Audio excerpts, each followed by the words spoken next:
বাংলাদেশ ক্রিকেটের পরিচিত মুখ মাহমুদুল্লাহ রিয়াদ হঠাৎ অসুস্থ হয়ে হাসপাতালে ভর্তি হয়েছেন। এ খবর জানতেই ভক্তদের মধ্যে ছড়িয়ে পড়ে উদ্বেগ।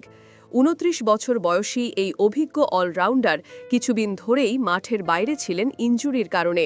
এবার জানা গেছে তিনি ডেঙ্গু জ্বরে আক্রান্ত হয়ে হাসপাতালে চিকিৎসাধীন। সম্প্রতি এনসিএল টি-20-তে ২ ম্যাচ খেলার পর চোট পান রিয়াদ। এরপর নিয়মিত রিহ্যাব সেশনে ছিলেন তিনি, মাঠে ফেরার প্রস্তুতিও নিচ্ছিলেন, কিন্তু হঠাৎ জ্বরে আক্রান্ত হন। ৪ দিন ধরে জ্বর না কমায় পরীক্ষা নিরীক্ষার পর জানা যায় তিনি ডেঙ্গুতে আক্রান্ত হয়েছেন। পরে দ্রুতই রাজধানীর এক বেসরকারি হাসপাতালে ভর্তি করা হয় তাকে। চিকিৎসকরা জানিয়েছেন মাহমুদুল্লাহর শারীরিক অবস্থার উন্নতি হচ্ছে ধীরে ধীরে। পরিবারের পক্ষ থেকেও জানানো হয়েছে বর্তমানে তিনি আশঙ্কামুক্ত এবং চিকিৎসক পরামর্শে বিশ্রামে আছেন। সব ঠিক থাকলে আগামী ২ দিনের মধ্যেই বাসায় ফিরতে পারবেন তিনি। এদিকে হাসপাতালের শয্যায় শুয়ে থাকা রিয়াদের একটি ছবি সামাজিক যোগাযোগ মাধ্যমে পোস্ট করেছেন তার স্ত্রী জান্নাতুল কাউসার। পোস্টে তিনি লিখেছেন, আল্লাহ যখন কাউকে ভালোবাসেন তখন তাকে পরীক্ষা করেন।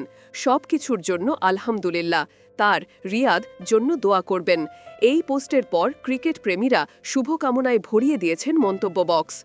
উল্লেখযোগ্য, মাহমুদুল্লাহ চলতি বছরের ফেব্রুয়ারিতে অনুষ্ঠিত আইসিসি চ্যাম্পিয়ন্স ট্রফির মাধ্যমে আন্তর্জাতিক ক্রিকেটকে বিদায় জানান। এর আগে তিনি টেস্ট ও টি-20 ফরম্যাট থেকে অবসর নেন। যদিও জাতীয় দলের ক্যারিয়ার শেষ হলেও ঘরোয়া ক্রিকেটে এখনও সক্রিয় তিনি। সবকিছু স্বাভাবিক থাকলে আসন্ন বাংলাদেশ প্রিমিয়ার লিগে বিপিএলে মাঠে ফেরার সম্ভাবনাও রয়েছে এই অভিজ্ঞ তারকার। শুভাকাঙ্ক্ষীরা এখন শুধু একটাই কামনা করছেন, দ্রুত সুস্থ হয়ে আবারও ক্রিকেটের মাঠে ফিরুন প্রিয় মাহমুদুল্লাহ রিয়াদ।